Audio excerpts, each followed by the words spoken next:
அடுத்தது நம்ம கர்த்தருடைய வார்த்தைகளை தியானிக்க போகிறோம். இன்னைக்கு நம்முடைய தியானத்திற்காக நாம் தெரிந்து கொண்டிருக்கிற வேத பகுதி சங்கீத புஸ்தகம் 107வது அதிகாரம் 10, 11, 12 ஆகிய வசனங்கள். இதில் ஒரு முக்கியமான ஒரு காரியம் நமக்கு சொல்லப்பட்டிருக்கிறது. என்ன சொல்கிறாங்க? 10வது வசனத்தில் தேவனுடைய வார்த்தைகளுக்கு விரோதமாய் கலகம் பண்ணி உன்னதமானவருடைய ஆலோசனையை அசட்டை பண்ணினார்கள். அந்தகாரத்திலும் மரண இருளிலும் வைக்கப்பட்டிருந்து ஒடுக்கத்திலும் இரும்பிலும் கட்டுண்டு கிடந்தார்கள். அவர்களுடைய இருதயத்தை அவர் வருத்தத்தினால் தாழ்த்தினார், சகாயர் இல்லாமல் விழுந்து போனார்கள். இதில் மிக முக்கியமாக நம்ம பார்க்க போகிற காரியம் என்னென்னா, தேவனுடைய ஜனங்கள் தேவனுக்குள்ளே ஒரு காலத்தில் வைராக்கியம் பாராட்டி கர்த்தரை பின்பற்றி கடந்து வந்தவர்கள் இப்போ அவங்க எங்கே இருக்கிறாங்க அப்படின்னு பார்த்தா, அந்தகாரத்திலையும் இருளையும் வைக்கப்பட்டிருக்கிறாங்க. அடுத்து ஒடுக்கம்னா உங்களுக்கு தெரியும், பற்றாக்குறை, பஞ்சம். வேதத்தில் நீங்கள் வாசிக்கலாம், இடுக்கத்தின் அப்பம் அப்படின்னு சொல்லி. ஒரு நாளைக்கு ஒரு நேரம்தான் சாப்பாடு கொடுப்பாங்க, அது ஒரு குறிப்பிட்ட அளவில் கொடுப்பாங்க. அதற்கு பேர் தான் ஒடுக்கத்தின் அப்பம் அல்லது இடுக்கத்தின் அப்பம் என்ற வார்த்தை பயன்படுத்தப்படுகிறது. இவங்க ரொம்ப ஒடுங்கி போய் தளர்ந்து போய் குறைந்து போய் இருக்கிறாங்க. மாத்திரம் இல்லை, இரும்புல விலங்குகளில் கட்டப்பட்டிருக்கிறாங்க. அடுத்து அவர்களுடைய இருதயத்தை வருத்தத்தினாலே கர்த்தர் தாழ்த்தினார். மனதில் வருத்தம் வந்து மனதில் இளைக்கரித்து போய் ஸ்ட்ரெஸ்ன்னு சொல்கிறோமே, அது மாதிரி ஒரு குழப்பத்தில் அவர்கள் அப்படியே தன்னிலை மறந்து கிடக்கிறாங்க. சகாயர் இல்லாமல், அவர்களுக்கு உதவி செய்வதற்கு ஆள் இல்லாமல், நிற்க கூட பலன் இல்லாமல் விழுந்து போனாங்க. ஏன்? இதற்கு என்ன காரணம் அப்படின்னு கேட்டால், அதனுடைய காரணத்தை தான் சங்கீதம் 107வது அதிகாரம் 10வது வசனத்தில் சொல்கிறாங்க. தேவனுடைய வார்த்தைகளுக்கு எதிராக கலகம் பண்ணாங்க.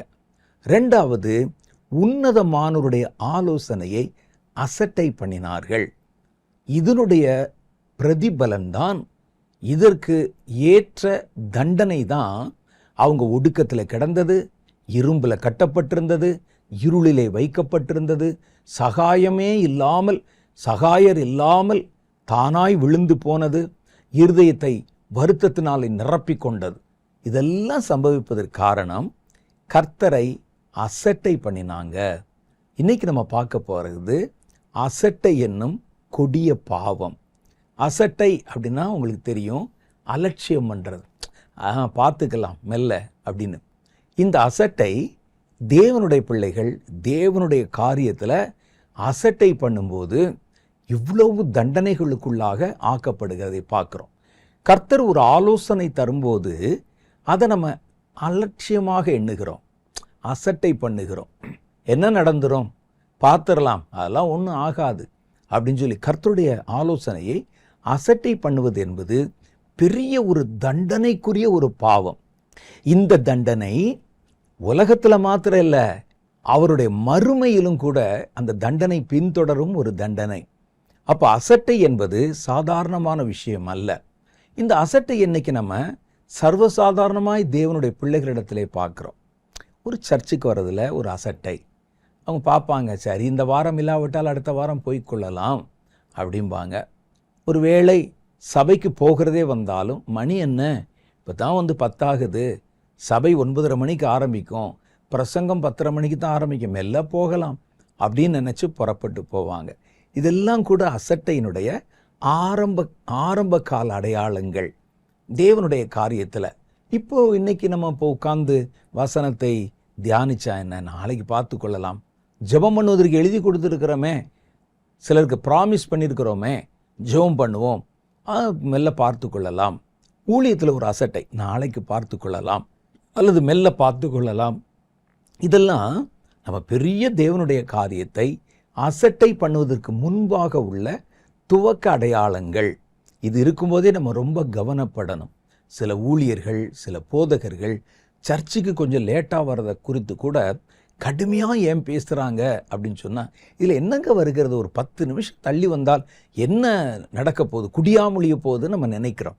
அது ஏன் அந்த ஊழியர்கள் அவ்வளவு கடினமாக சொல்கிறாங்கன்னு கேட்டால், அது 10 நிமிஷமாக இருந்தால் கூட, 1 நிமிஷமாக இருந்தால் கூட, அது நாம் தேவனை அலட்சியப்படுத்துவதாக ஆகிவிடக்கூடாது.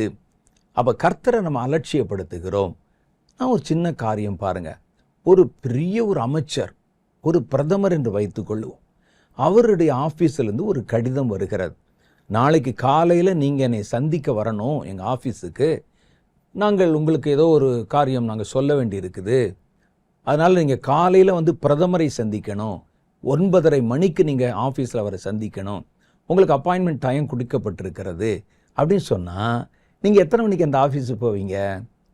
பிரதமர் தானே, மெல்ல போய்கொள்ளலாம், ஒரு 10 நிமிஷம் தள்ளி போகலாம் அப்படின்னு ஏதாவது நம்ம செய்வோமா?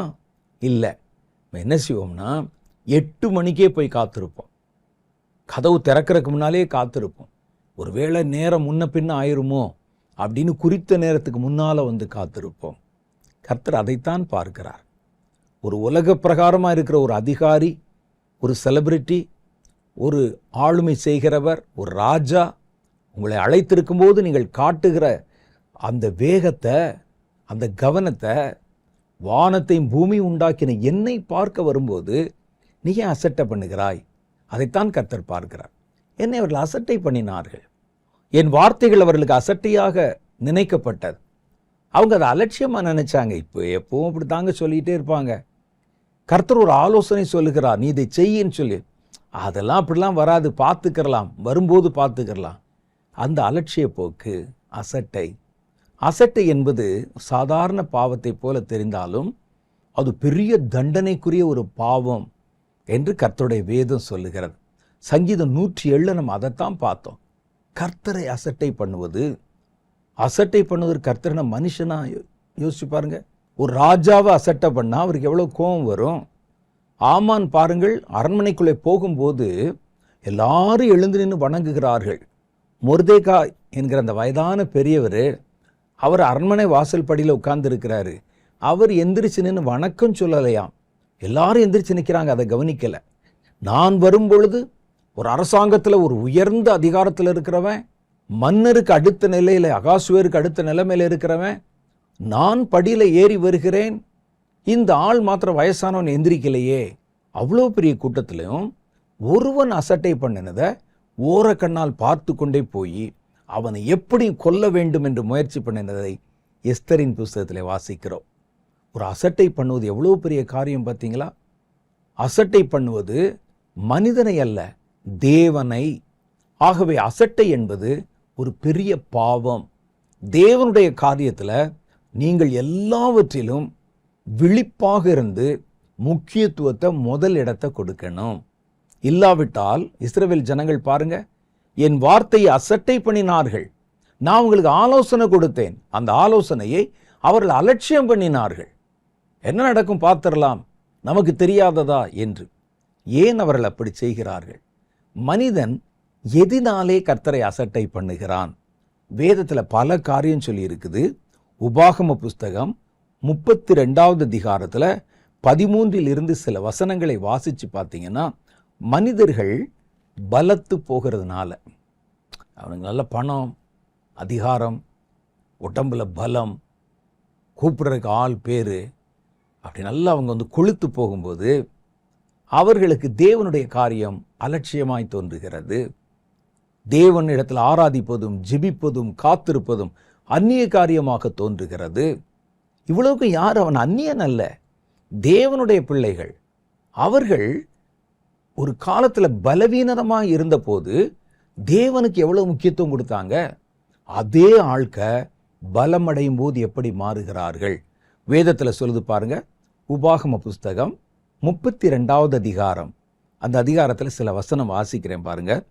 பூமியில் உள்ள உயர்ந்த ஸ்தானங்களின் மேல் அவனை ஏறி வர பண்ணினார், வயலில் விளையும் பலனை அவனுக்கு புசிக்க கொடுத்தார், கண்மலையில் உள்ள தேனையும் கற்பாறையிலிருந்து வடியும் எண்ணெயையும் அவன் உண்ணும்படி செய்தார். இதெல்லாம் அந்த மனிதனுடைய சொந்த பலத்திலே உண்டானதல்ல, கர்த்தர் அவனுக்கு கொடுக்கிறாரு, வயலை விளைய வைக்கிறாரு, அவனை கன்மலையின் தேனினாலே திருப்தியாக்குகிறார், அவனை உயர்ந்த பதார்த்தங்களை சாப்பிட வைக்கிறார். அது சாப்பிடலாம் எதுவும் சாதாரணமான பொருள் இல்லை, அந்த அளவுக்கு நல்ல கிராண்டாக ஒரு லைஃப். என்ன செய்கிறான் பாருங்க, கர்த்தர் பசுவின் வெண்ணையையும் ஆட்டின் பாலையும் பாசானில் மேயும் ஆட்டுக்குட்டிகளின் ஆட்டுக்கடாக்கள் வெள்ளாட்டுக்கடாக்கள் இவைகளுடைய கொழுப்பையும் கொழுமையான கோதுமையையும் இரத்தம் போன்ற சுயமான திராட்சை ரசத்தையும் சாப்பிட்டாய். என்னெல்லாம் சாப்பிட்றோம் பாருங்க, பசுனுடைய வெண்ணெய் இல்லாமல் சாப்பிட மாட்டார் பிரபு. அடுத்து பாருங்க, ஆட்டு பால் இல்லாமல் சாப்பிட மாட்டார். பாசானில் மேயும் கொழுத்த ஆடுகள், அந்த ஆடுகளுடைய மாம்சம் இறைச்சி அது இல்லாமல் சாப்பிட மாட்டார்.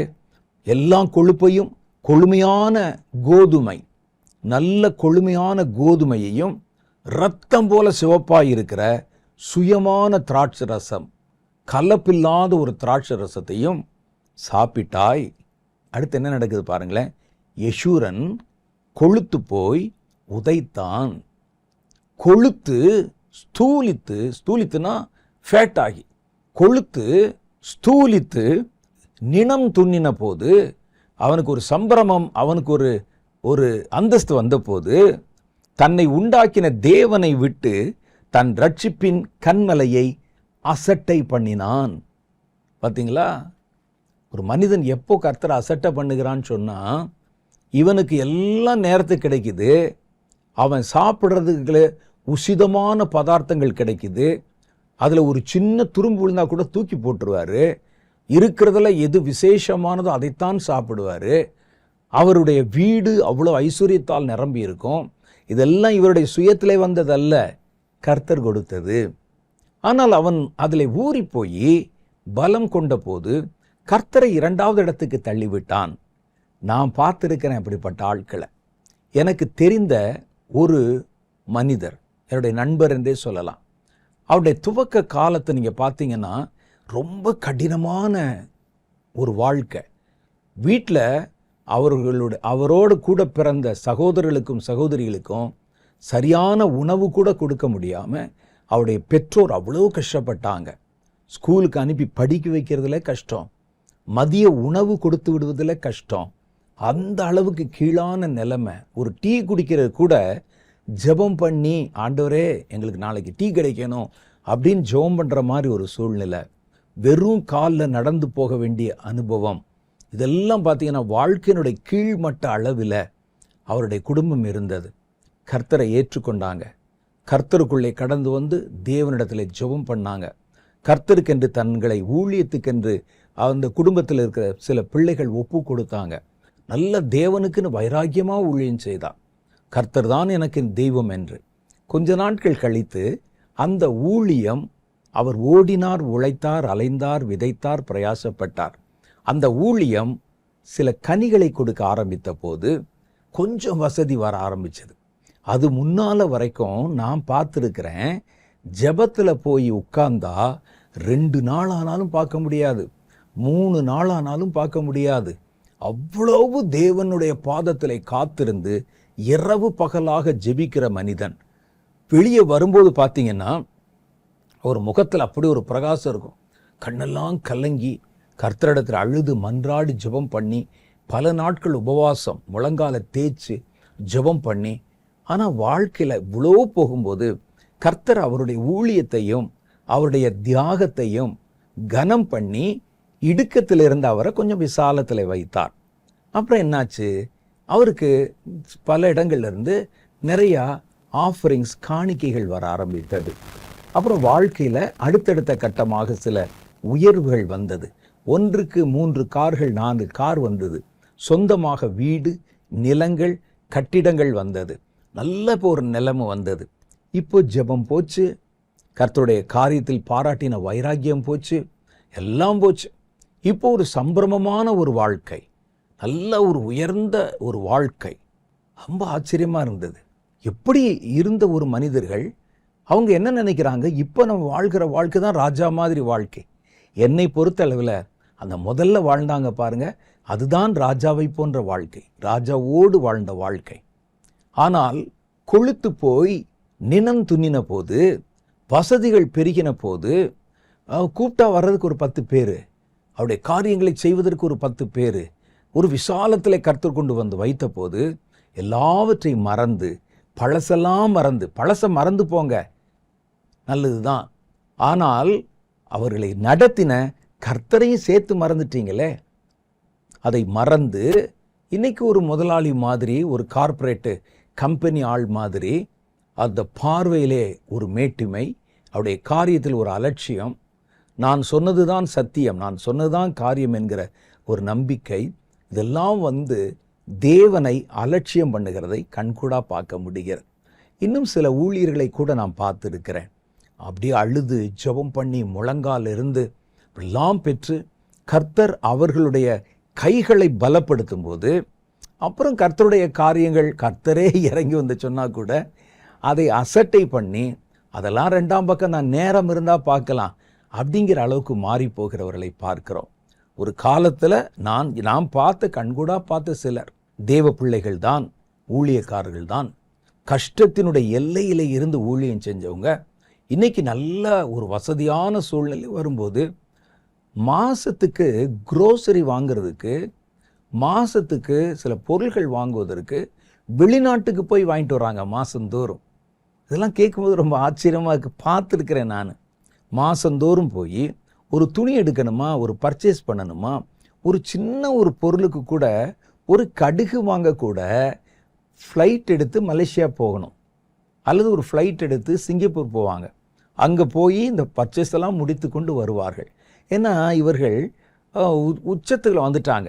இனி அவர்கள் என்ன, பசுவின் வெண்ணெய் இல்லாமல் சாப்பிட மாட்டாங்க, இரத்தம் போன்ற சுயமான திராட்சரசம் இல்லாமல் குடிக்க மாட்டாங்க, பாசானில் இருக்கிற ஆட்டுக்கடாக்களுடைய நிணத்தை தான் சாப்பிடுவாங்க. ஏன்னா அவர்கள் உயர்ந்து விட்டார்கள். அதெல்லாம் நீங்கள் நல்லா இருங்க, ரொம்ப நல்லது தான். ஆனால் இதனுடைய அவர்கள் கர்த்தரை மறந்து போய் அவரை அசட்டை பண்ணினார்கள்.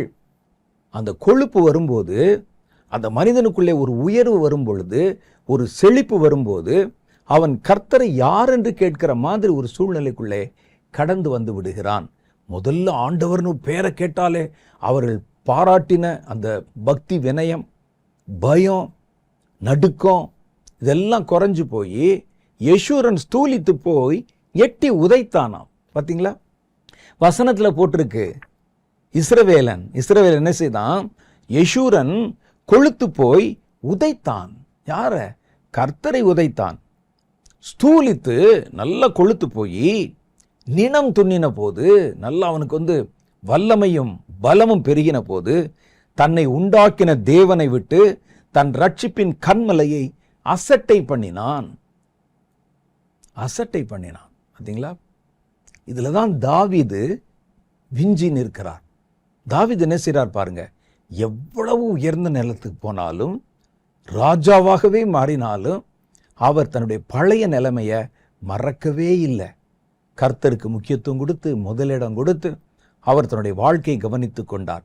சின்ன சின்ன விழுதல்கள், இடரல்கள் வந்த போதும் சமாளித்து கொண்டு எழுந்து விட்டார். இவர்களை பாருங்க, அசட்டை என்னும் கொடிய பாவம். 2வது, இவங்க எதனால அசட்டை பண்றாங்க? கர்த்தர் ஒரு ஆலோசனை கொடுக்கிறாரு, கர்த்தர் ஒரு வசனம் கொடுக்கிறாரு, அல்லது கர்த்தருடைய காரியங்கள், இவர்கள் கர்த்தருக்கு செய்ய வேண்டிய கடமைகள் இருக்கிறது. அதை ஏன் அவங்க செய்ய மறுக்கிறாங்க? ஏன் அசட்டை பண்றாங்க? வேதம் சொல்லுது, 2வது காரணம், அவர்கள் தங்களுடைய சுய பெருமையினாலும் கர்வத்தினாலும். அவங்கள சுற்றி இருக்குல்ல, கர்த்தர் சொல்லுகிறார், நான் உன்னை சாப்பிட வச்சேன், நான் உனக்கு கொடுத்தேன் என்று. ஆனால் இவர்கள் இதெல்லாம் தங்களால் உண்டானது. நான் போனேன், நான் உழைச்சேன், நான் அலைஞ்சேன், பிரயாசப்பட்டேன், நான் வேலை செஞ்சேன், வியாபாரம் பண்ணேன், நான் பிரசங்கம் பண்ணேன், நான் கூட்டம் நடத்தினேன், இது எனக்கு கிடைத்தது என்ற ஒரு கர்வம் அவர்களுக்குள்ளே வந்து விடுகிறது. ஒரு சுய பெருமை வந்து விடுகிறது. அது வந்தவுடனே அப்பதான் தேவனை மறந்து விடுகிறார்கள். சங்கீத புஸ்தகம் 10வது அதிகாரம் 3, 4 ஆகிய வசனம் சொல்லுகிறது, துன்மார்கன் தன் உள்ளம் இச்சித்ததை பெற்றதினால், என்ன விரும்பினாலும் கிடைச்சிடும் உடனே, பெற்றதினால் பெருமை பாராட்டி, எங்களுக்கு எல்லாம் முடியுங்க என்ற ஒரு பெருமை அவனுக்குள்ளே வந்து பொருளை அபகரித்து தன்னைத்தானே போற்றி கொண்டு பிரைசிங். நான் யார் தெரியுமா, இதெல்லாம் எப்படி வந்துச்சு தெரியுமா, கொஞ்சம் நஞ்சமா நான் உழைத்து ஓடி ஞானத்தை பயன்படுத்தி இதெல்லாம் சம்பாதித்து. நேபுகாத்நேச்சர் அப்படிதான் சொன்னார், என் மகிமை விளங்க நான் கட்டின மகா பாபிலோன் அல்லவா என்றார். அவனாவது தேவனை அறியாத ஆள். இன்னைக்கு ஊழியர்களும் தேவனை அறிந்த தேவனுடைய பிள்ளைகளும் தங்களுடைய ஞானத்தை குறித்தும் மாம்சத்தை குறித்தும் திறமையை குறித்தும் மேன்மை பாராட்டி அவர்களுக்கு கேட்டதெல்லாம் கிடைக்குது, விரும்பினதெல்லாம் நடக்குது. அவன் தன்னை குறித்து பெருமை பாராட்டி தன்னைத்தானே போற்றி கொண்டு, நாம் பார்த்த ஒரு ஊழியக்காரர், அவர் கூட இருக்கிற எல்லாருமே அவரை கடவுளுக்கு அடுத்த ஸ்தானத்தில் பார்க்கணும். அந்த அளவுக்கு அவரை ப்ரைஸ் பண்ணி சொல்லிக்கிட்டே இருக்கணும், இல்லாவிட்டால் கோபம் வந்து விடும். ஆமான் எப்படி ஓரக்கண்ணில் பார்த்துக்கிட்டே போனானோ அதே மாதிரி யார் யார் நம்மை கனம் பண்ணுறாங்க, யார் யார் நம்மை கவனிக்கிறாங்க, யார் யார் நம்மை ப்ரைஸ் பண்ணுறாங்க என்பதை கண்காணித்து கொண்டே இருப்பார். இங்கே சொல்லுது, இவன் தன்னைத்தானே போற்றி கொண்டு கர்த்தரை அசட்டை பண்ணுகிறான். பார்த்தீங்களா, 3வது வசனத்தில், துன்மார்கன் தன் உள்ளம் இச்சித்ததை பெற்றதினால் பெருமை பாராட்டி பொருளை அபகரித்து தன்னைத்தானே போற்றி கொண்டு தற்புகழ்ச்சி கர்த்தரை அசட்டை பண்ணுகிறான். துன்மார்கன் தன் கர்வத்தினால் தேவனை தேட மாட்டான். தேவனை தேடாம போற காரணம் கர்வம், ப்ரைடு, பெருமை, நான் அப்படிங்கிற ஒரு அகந்தை. அதே மாதிரி ஆட்கள் என்ன சொல்லுவாங்க, ஒரு காலத்தில் பாருங்க, ஒரு கிளாஸ் டீ குடிக்க வழி இல்லாமல் இருந்தேன். இன்னைக்கு பாருங்கள், இத்தனை வீடு, இத்தனை காரு, இத்தனை தோட்டம், இத்தனை ஆள், இத்தனை பேர், பேங்க்ல எவ்வளோ பேலன்ஸ், எல்லாம் என்னுடைய திறமை அப்படின்னு அவங்க நினைத்து கொள்ளுகிறார்கள். அவர்கள் தங்களுடைய கர்வத்தினால் தேவனை தேட மாட்டான். அப்புறம் உட்காந்து ஜெபம் பண்ண மாட்டான், அப்புறம் கர்த்தரை தேட மாட்டான். அவன் அசட்டை பண்ணுகிறான்னு தெரியும். அவர்கள் இனிமேல் ஜெபம் பண்ணா மேடையில் ஜனங்கள் பார்க்கத்தான் ஜெபம் பண்ணுவாங்க. ஏனால் அது அவர்களுக்கு ஒரு வியாபாரம். ஒருவன் தேவனிடத்தில் உண்மையாக ஜெபம் பண்ணுறான், எல்லா இடத்துலையுமே ஜெபம் பண்ணுவான். அதுக்கு பிறகு பாருங்க, தேவனை தேட மாட்டாங்க, ஒரு ஷோ, அவ்வளோதான். இதெல்லாம் வேதம் சொல்லுகிறது. இங்கே அடுத்த காரியம் பாருங்க, 3வது காரியம், ஏன் கர்த்தரை அசட்டை பண்ணுகிறோம் அப்படின்னா, அவருடைய வார்த்தையின் மேல் விசுவாசம் குறைந்து போய்விட்டால். இது கர்த்தருடைய வார்த்தை, என்ன செஞ்சிடும் இந்த வார்த்தை? அந்த விசுவாசம் குறைஞ்சு போயிருச்சுன்னா அவன் கர்த்தரை அசட்டை செய்வான். இது வேத புஸ்தகம், இது தேவன் தந்த வார்த்தை என்று நம்ம நம்புகிறோம். நான் சமீபத்தில் ஒரு யூடியூப்பில் ஒரு கிளிப்பிங் ஒன்று பார்த்தேன். அதில் ஒரு ஃபாரினில் இருக்கிற ஒரு சர்ச்சில் ஒரு வேத புஸ்தகத்தை கால் பந்து போல தட்டி உதைத்து விளையாடுகிறார்கள் மேடையில். பாஸ்டர் அங்கே நிற்கிறாரு, பைபிளை தூக்கி போடுறாரு, அதை ஒருத்தர் ஃபுட்பால் மாதிரி எத்துகிறார். நாங்கள் கடவுளை நம்புகிறோம், வேதத்தை அல்ல. வேதத்தை கடவுள் மாதிரி வச்சு வணங்குவதும் ஆராதிப்பதும் விக்கிரக ஆராதனை இல்லையா? ஆகவே எங்களை பொறுத்தவரை இது ஒரு புஸ்தகம், அவ்வளவுதான் என்று சொல்லி அதை உதைத்து விளையாடுகிறார்கள். சரி, நீ நினைக்கிற மாதிரி புஸ்தகமாகவே இருக்கட்டும். புஸ்தகமாக இருந்தால் உதைச்சு விளையாடுவியா? நீங்கள் படித்த உங்களுடைய கல்லூரி புஸ்தகத்தை உதைச்சா விளையாண்டீங்களா நீங்கள்? அது தேவனை அசட்டை பண்ணுவது, தேவனுக்கு எரிச்சலை மூட்டுவது. நான் பார்த்தேன், அந்த யூடியூப்ல இருக்குது. அதை எத்தி விளையாடுறாங்க, பைபிளை தூக்கி போட்டு எத்தி விளையாடுறாங்க. என்ன செய்யுது பார்ப்போம் அப்படின்னு சொல்றாங்க. பாருங்கள், இதான் வேதம் சொல்லுகிறது. அவருடைய வார்த்தை விசுவாசியாமல், அவர் சொன்னது நடக்கும், பேசினது கர்த்தர் தான் என்று அவர்கள் நம்பாம விசுவாசிக்காம அவர்கள் தேவனை அசட்டை பண்ணுவாங்க. ஒருவன் தேவனை அசட்டை பண்ணினாலே அவன் கர்த்தரையும் அவருடைய வார்த்தையும் விசுவாசிக்கவில்லை என்பதுதான் பொருள், வேற எதுவுமே பொருள் இல்லை.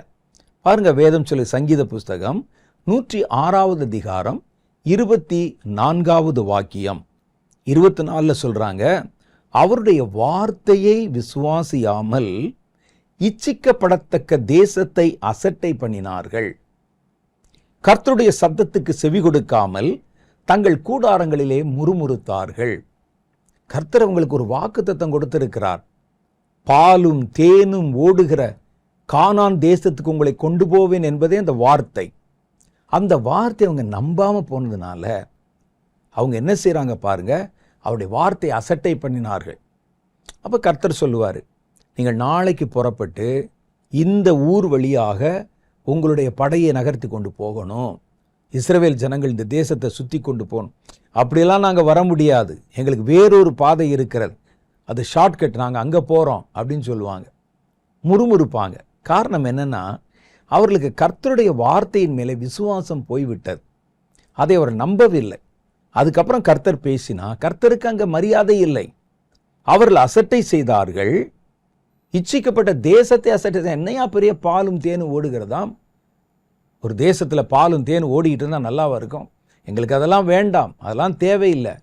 சிலர் சொல்லுவாங்க பரலோகமெல்லாம் தேவையில்லைங்க. யார் சொன்னது? எங்களுக்கு வேண்டாம் அப்படின்னு சொல்லக்கூடியவங்க இருக்காங்க. இதெல்லாம் எங்கே வருதுன்னு கேட்டால், இவர்கள் கர்த்தருடைய வார்த்தையின் மேல் இருந்த விசுவாசம் போய்விட்டது என்பது பொருள். போய்விட்டது. என்ன சொல்லுது பாருங்க, சங்கீத புஸ்தகம் 106 அதிகாரம் 24 வசனம். அவருடைய வார்த்தையை விசுவாசியாமல் இச்சிக்கப்படத்தக்க தேசத்தை அசட்டை பண்ணினார்கள்.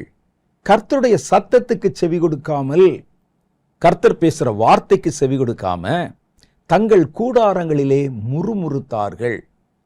தங்கள் கூடாரங்களிலே முறுமுறுத்தார்கள். எப்படி இருக்கும்? 4வது காரியம் பாருங்க, ஏன் கர்த்தரை அசட்டை பண்றாங்க? கர்த்தருடைய ஆலோசனையை விரும்பாதவர்கள் கர்த்தரை அசட்டை பண்ணுவாங்க. இவர் வேற இடையில இதை செய்யாத, அதை செய்யாத, இங்கே போகாத, அங்கே போகாதன்னு கர்த்தரிடத்தில் காத்திருந்தா இதாங்க பிரச்சனை. அவர் எதையாவது ஒன்று சொல்லி விடுவார் என்று சொல்லி அவருடைய வார்த்தையை விரும்பாததுனால, ஆலோசனையை விரும்பாததுனால அவர்கள் அதை அசட்டை பண்ணினார்கள். கர்த்தர் இஸ்ரவேல் ஜனங்களோட பேச வருகிறார். இப்போ நீங்கள் நான்லாம் நிறைய பேர் கேட்பாங்க, கர்த்தர் பேசுவாரா? உங்கள் செய்தியில் நிறைய கர்த்தர் என்கிட்ட பேசினாருன்னு சொல்கிறீங்க. நிறைய ஊழியக்காரர்கள் கர்த்தர் பேசினார், நேற்று கர்த்தர் எனக்கு இந்த வார்த்தையை பிரசங்கம் பண்ணுன்னு சொன்னார், அப்படிலாம் பேசினாருன்னு சொல்கிறாங்களே. எனக்கும் அந்த வார்த்தையை கேட்க ஆசை. அவர் சத்தத்தில் பேசுவாரா அல்லது எப்படி பேசுவார், சொப்பனத்தில் பேசுவாரான்னு நிறைய பேர் கர்த்தருடைய வார்த்தையை கேட்க ஆசைப்படுறீங்க. உண்மைதானே? ஆனால் கர்த்தர் பேசி சும்மா அவர் சத்தத்தை கேட்குறதுக்கு ஆசை தான்.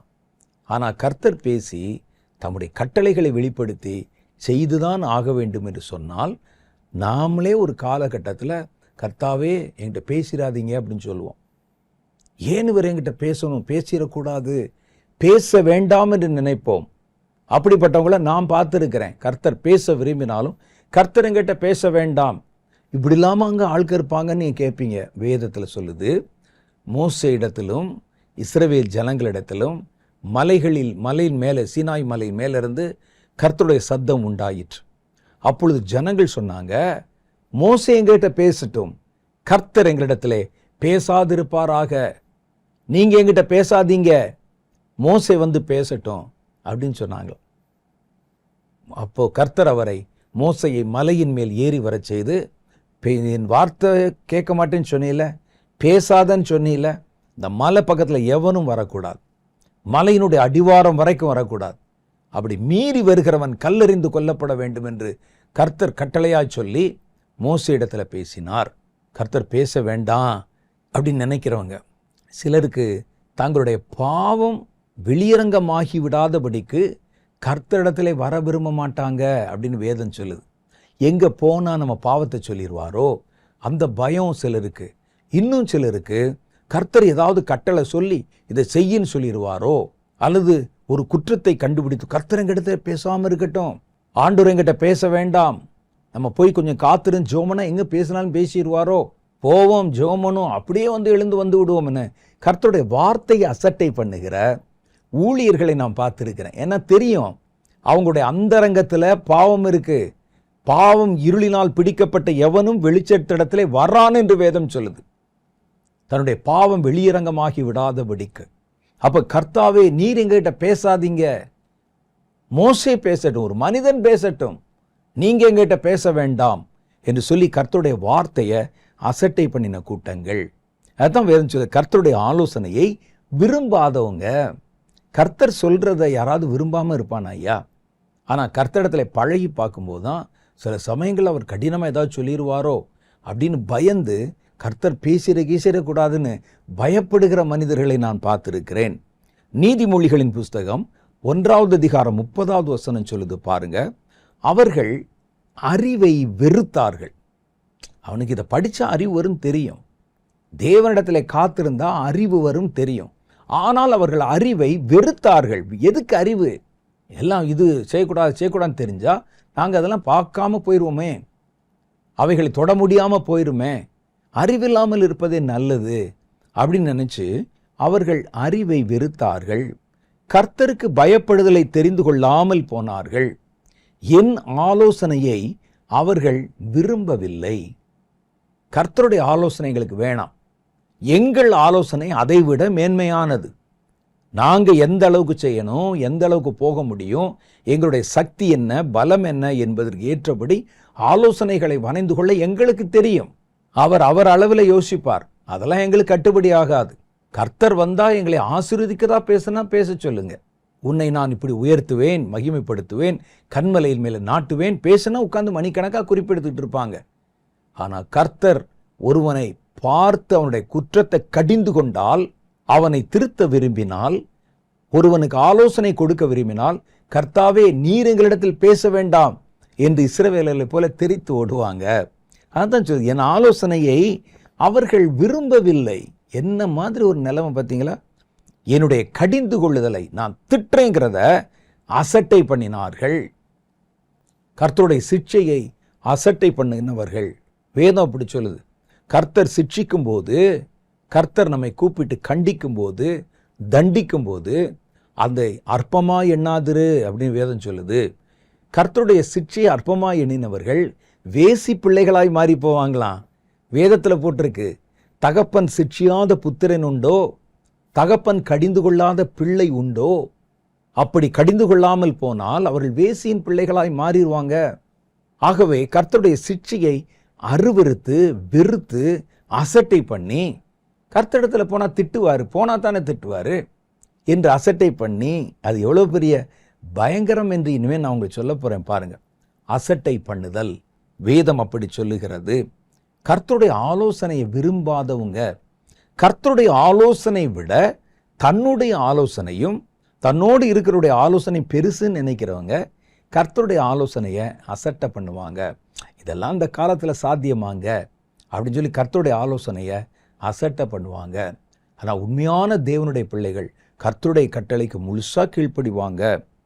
அடுத்த காரியம் பாருங்க, 5வது காரியம், ஒருவன் உலக பொருளுக்கு ஊழியம் செய்தால் அவன் கர்த்தரை அசட்டை பண்ணுவான். தன்னை அறியாமலே அசட்டை பண்ணுவான் அவன்.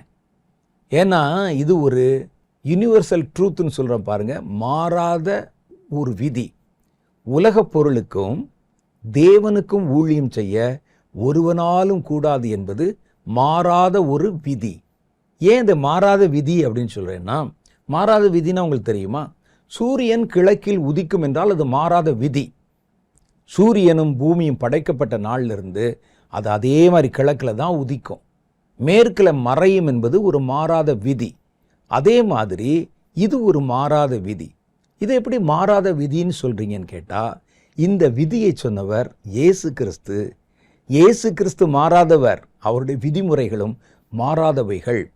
அப்போ அவர் என்ன சொல்கிறாருன்னு கேட்டால், ஒருவன் உலக பொருளுக்கு ஊழியம் செய்தால் அவன் கர்த்தரை அசட்டை பண்ணுவான். உலக பொருளுக்கும் தேவனுக்கும் ஊழியம் செய்ய ஒருவனாலும் கூடாது என்பது இயேசு சொன்ன வார்த்தை.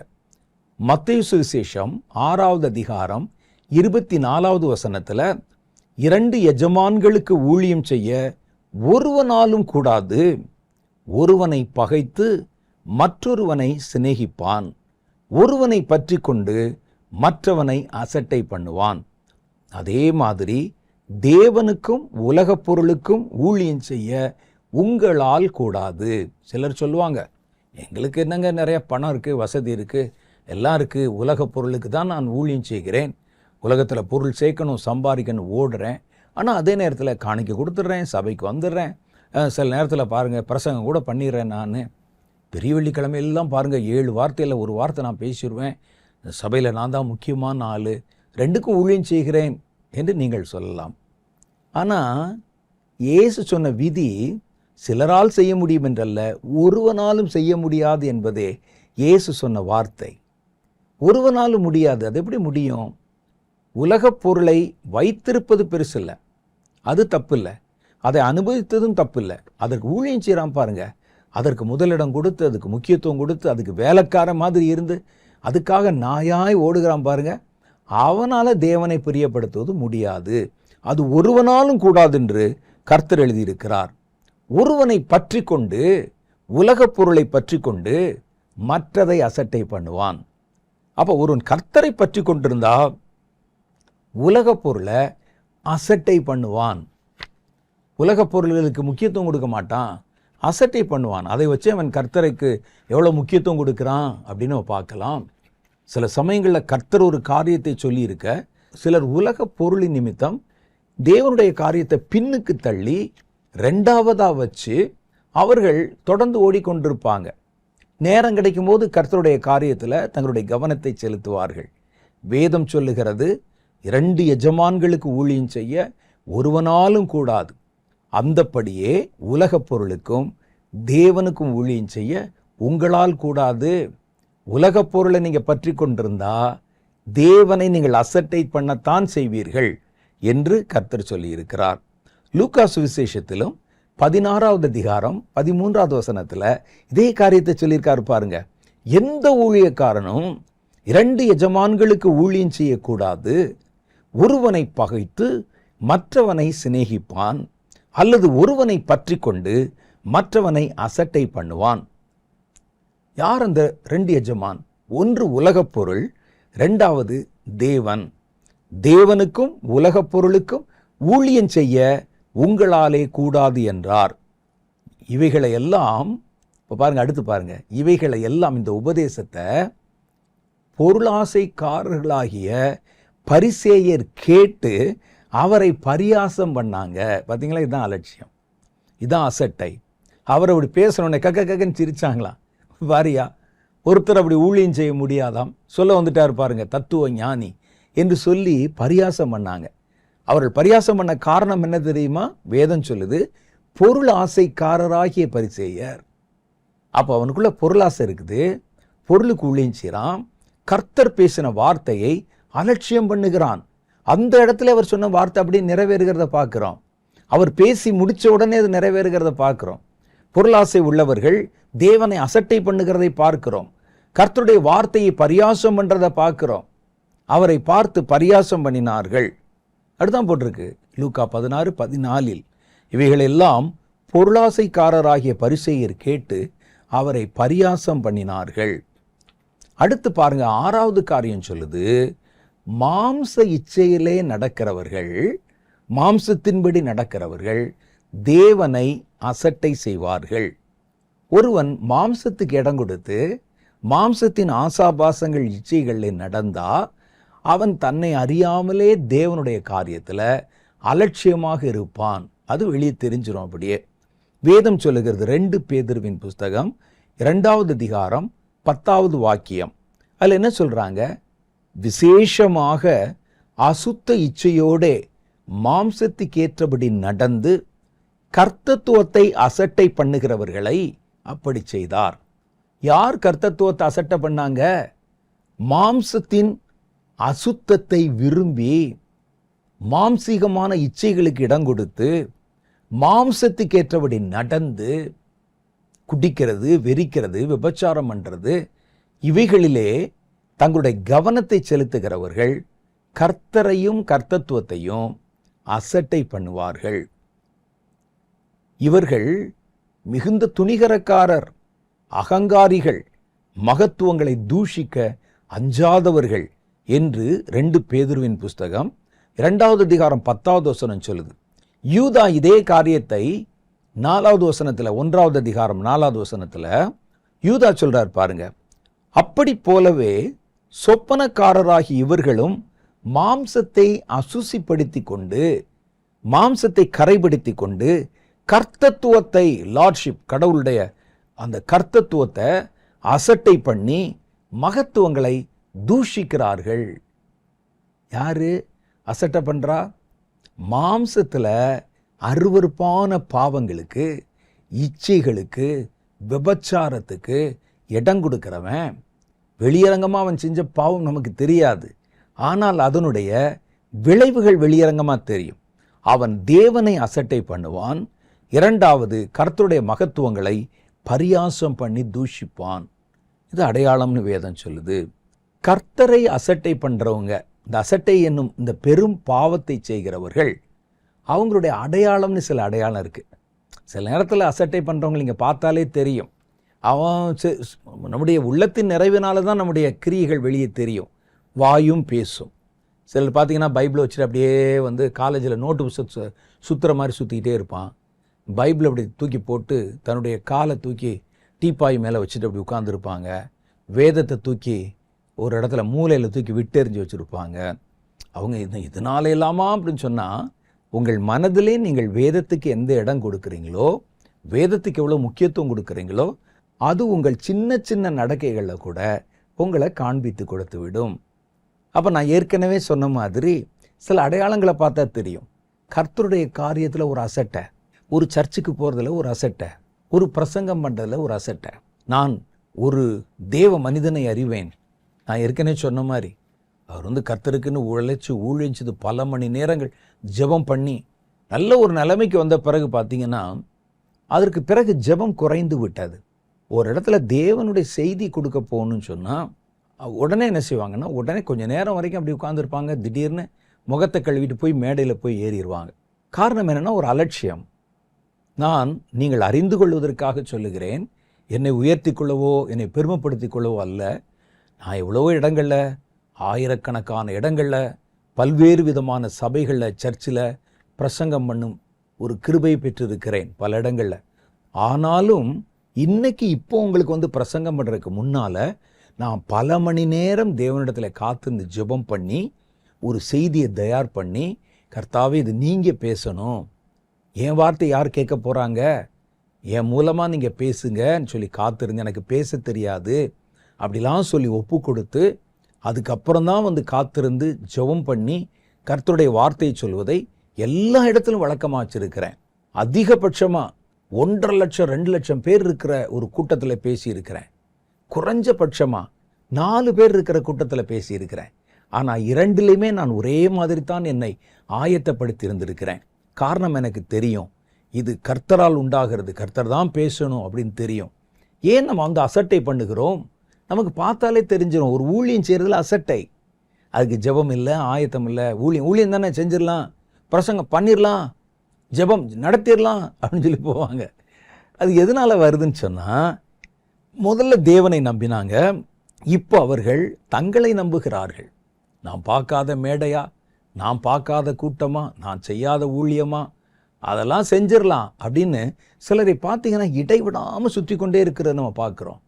நான் யோசிப்பேன், இவங்களுக்கு எப்போ ஜெபமான நேரம் கிடைக்கும், எப்போ தங்களை ஆயத்தப்படுத்துவாங்க, எப்போ தேவனுடைய பாதத்தில் காத்திருப்பாங்க? நமக்கு இப்படிலாம் செய்ய முடியலையே. நம்ம ஒரு இடத்துல ஒரு கூட்டம் நடந்துன்னா அதை ஆசுவாசப்படுத்தி அடுத்த கூட்டத்துக்கு போகிறதுக்கு நமக்கு பல நாட்கள் ஆகிறதே அப்படிலாம் யோசிப்பேன்.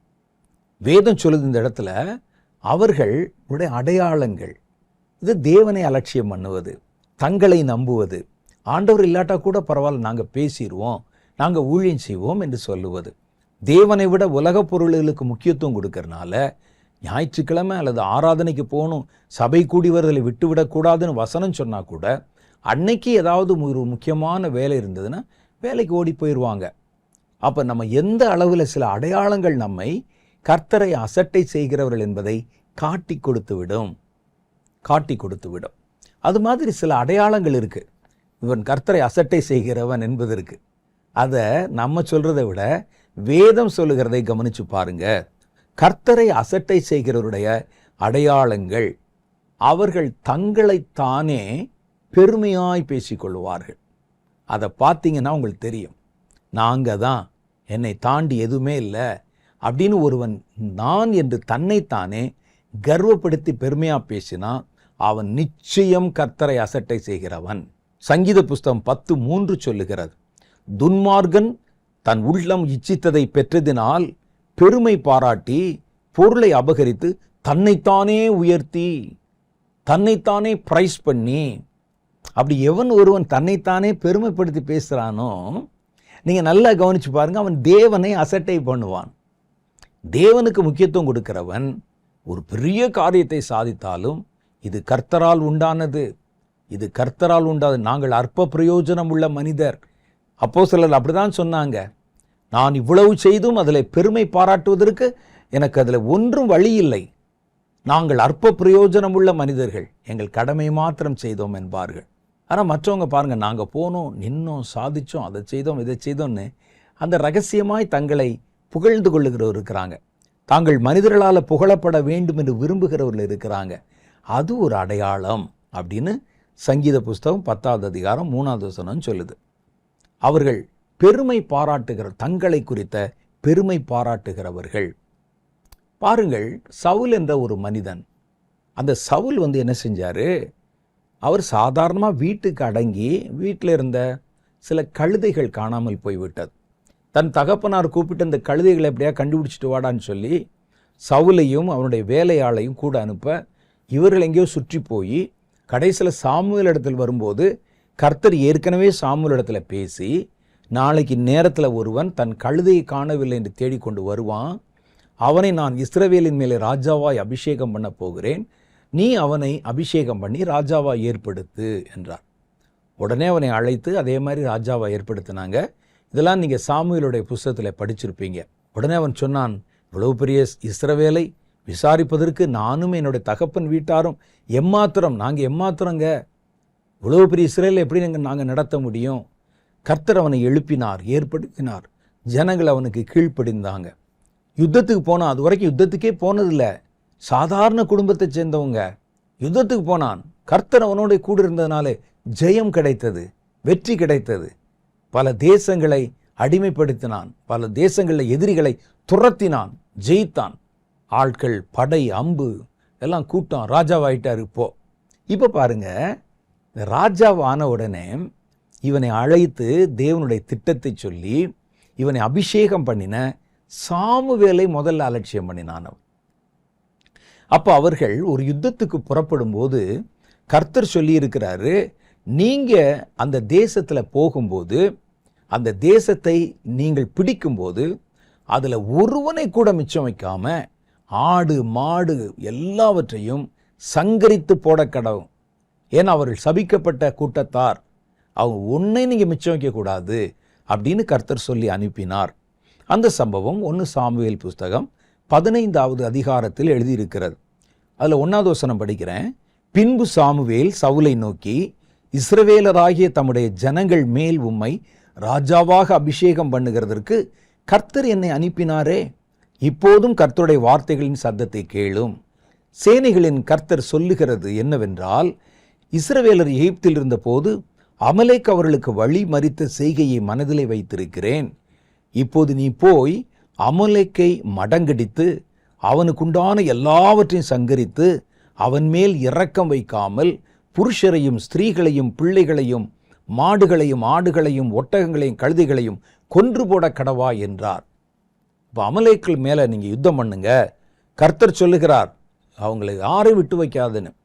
அதே மாதிரி சவுல் புறப்பட்டு போகிறார், யுத்தத்தை செய்கிறார், அவர் எல்லாவற்றையும் கொன்று விட்டார். ஆனால் நிறைய விலை உயர்ந்த ஆடு மாடுகளை பார்த்தபோது, இவைகளை தனக்கென்று பத்திரமா எடுத்து வச்சிருங்க, இதெல்லாம் உசிதமான ஆடு மாடுகள், ரொம்ப விலை உயர்ந்தது, பாசானில் உள்ள எருதுகளை போன்றது, அதனால் இதெல்லாம் அப்படி மறைச்சி வச்சிருங்க அப்படின்னு மறைத்து வைத்து கொண்டான். கர்த்தர் சொன்ன ஆடு மாடு முதற்கொண்டு எதையும் விட்டு வைக்கக்கூடாது, எல்லாத்து மேலே சாபம் இருக்குது, அந்த சாபத்தை நீ உன் தேசத்துக்குள்ளே கொண்டு வரக்கூடாதுன்னு கர்த்தர் அவர்களுக்கு எச்சரித்து சொல்லி இருந்தார். இதை தன்னுடைய சேவகர்களுக்கு சொல்லி, எல்லாவற்றையும் எடுத்து நமக்குன்னு எல்லாத்தையும் ஒழிச்சுக்கோங்க, ஆடு மாடுகளெல்லாம் கொல்ல வேண்டாம், மனிதர்களை மாத்திரம் கொன்று விடும் என்று கொன்றுவிட்டு அந்த ஆடு மாடுகளை பத்திரப்படுத்தி வைத்து கொண்டான். அடுத்து அவனுக்கு அமலேக்கின் மேலே ஒரு ஜெயம் கிடைத்த போது அடுத்து அவன் செய்த காரியத்தை பாருங்க.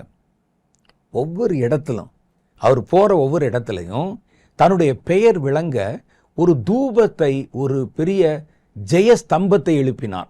ஸ்தூபின்னு நம்ம சொல்கிறோம்ல, இந்தியாவில் பார்த்தீங்கன்னா சாரநாத்தில் இருக்குது, அசோக ஸ்தூபி இருக்குது, இது மாதிரி பெரிய பெரிய இதை எழுப்பி என் பேர் விளங்க சவுல் ஜெயித்தேன் என்று சொல்லி ஜெயஸ்தம்பத்தை நாட்டினான். கடைசியில் போய் கர்த்தர் நமக்கு வெற்றியை கொடுத்தார், சர்வாங்க தகன பலி செலுத்துவோம் என்று போய் அவங்க அங்கே உட்கார்ந்து எல்லாரையும் அழைத்து தானே தகன பலியை செலுத்தினான். சாமுவேலுக்கு அழைப்பு கொடுத்தான், நீங்கள் வாங்கன்னு. சாமுவேல் வருவதற்கு தாமதமான போது அவர் சாமுவேல் என்னங்க செய்ய போறாரு, நானே அதை செய்து விடுகிறேன் என்று சொல்லி ஆசாரியன் தவிர, ஒரு தீர்க்கன் தவிர செய்யக்கூடாத ஒன்றை ஒரு ராஜா தன் அதிகாரத்து நிமித்தம் அந்த ஆசாரியன் செய்ய வேண்டிய வேலை தான் செய்தான். காத்திருக்க முடியல, பலி கொடுத்தான். ஏன்னா அதுக்கு முன்னால சவுலை பார்த்து அவன் தீர்க்க தரிசனம் உரைக்கிறதை பார்த்து ஜனங்கள் சவுலும் தீர்க்கதரிசிகளில் ஒருவனோ என்ற ஒரு பழமொழி சொல்லை உருவாக்கியிருந்தாங்க. அப்போ மனசில் அது உறைந்து விட்டது. சாமுவேல் மாதிரி தான் நானும் ஒரு தீர்க்கதரிசி, அவர் என்ன பெரிய தீர்க்கதரிசி, அவருக்கு சொன்னோம் வர வேண்டிய நேரத்தில் வரல, நம்மளே இப்போ அந்த பலியை நடத்தி விடலாம் என்று சொல்லி அந்த பலியை துணிகரமாய் நடத்தினான். அந்த பலியை நடத்தி முடித்த உடனே அடுத்த கொஞ்ச நேரத்தில் சாமுவேல் இங்கே வந்து விட்டார். என்ன செய்கிறீர் என்று கேட்டார். நீர் வருவதற்கு காத்திருந்தோம், அது ஒன்றும் நடக்கலை, நீர் வருவதற்கு கொஞ்சம் நேரமாக மாதிரி தெரிஞ்சது, நானே பலி செலுத்தி விட்டேன் என்றார். அப்போ முதல் அலட்சியம் பாருங்க, தேவனுடைய மனுஷனை அலட்சியம் பண்ணினான். இவர்தான் அவனை அபிஷேகம் பண்ணினவர், கர்த்தர் சொன்ன வார்த்தை அவனுக்கு சொன்னவர். சாமுவேலை அலட்சியம் பண்ணினான்.